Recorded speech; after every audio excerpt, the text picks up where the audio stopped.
But things that I'm concerned about, obviously information security is top of mind at all times. I had I don't know if it's privilege or curse of day 2 on my job, a breach occurring. So, you like, well, I don't even know how to get to the conference room, and we have a breach. So we look at how we toughen up.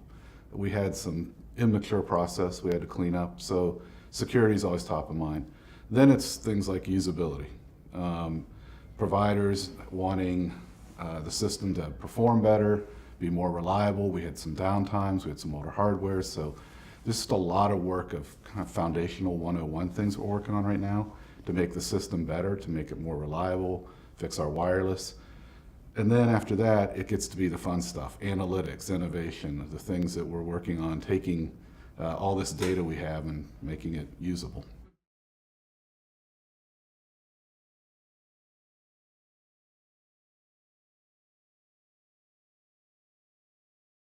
The real trends are around analytics. We've done all this work of implementing EMRs, and we've started gathering this wealth of information.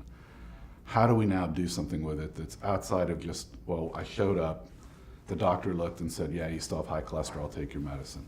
But how do we start doing trends? How do we start looking for the population health that we're all chasing?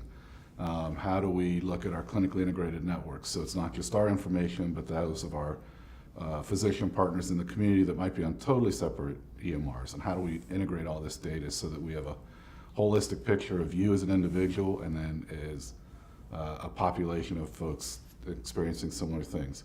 How do we partner with school, in our case, school districts, that when the child's at school and asthma season, we're ensuring they're taken care of. So it's really tying all this together.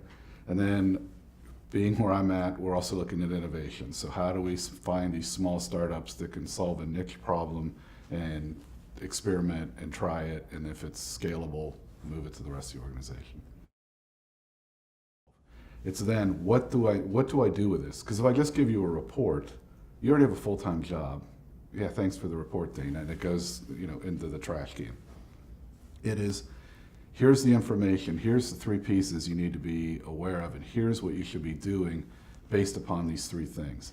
And I'm spoon feeding the person that has to make the operational changes, because they probably have never been trained on any of this either. I'm a nurse, I didn't take a class on analytics and finance. So that's been, I think that's the challenge we all have. At my place, we have 3 reports for every associate, many of which have never been opened. So we're cleaning up all these old reports and trying to find what are the valuable things we can present to somebody in a timely manner, and then get out of even having to present it. You know how to go get it if and when you need it.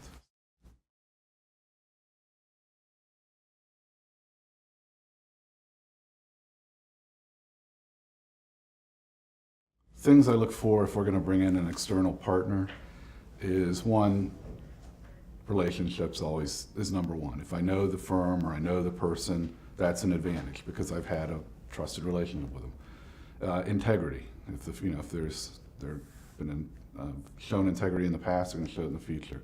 Obviously expertise. But then the biggest thing is, are you going to be part of the team?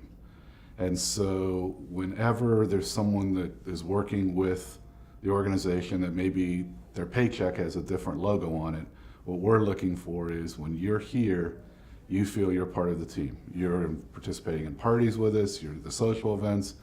If there's if there's an issue and we all have to work late, you're there right beside us working late. And when we have celebrations, you're right beside us celebrating. So that is, I think the most important thing is that you feel, you identify, you work for us.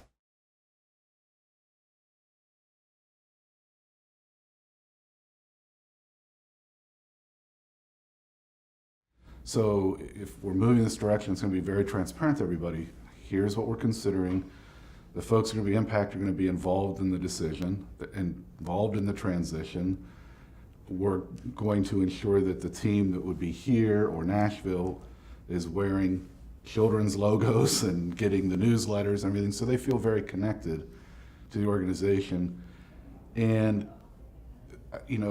what I heard yesterday I thought was brilliant from one was, rather than flip a switch of everything all at once, take a couple of pain points and then let everyone else go, well, wait, how, that's really working well. Can I have that? And I think there's value in that, because currently it isn't everywhere that's painful. It's just a couple isolated areas. And so if you say, look, this is how we're going to solve this problem, or try and solve it, and let's evaluate, it's a lot less threatening to folks.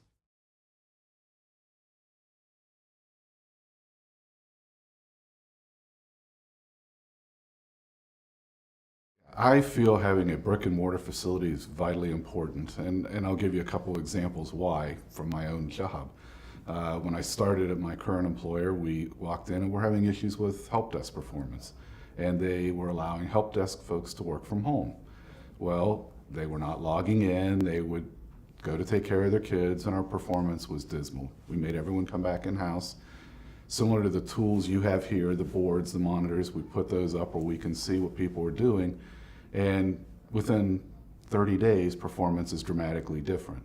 So I think having this ability where, one, you can monitor, you can manage, but two, people can collaborate. They can stand up and look over the cube and say, I'm working on this. Has anybody had this problem before? Is very important.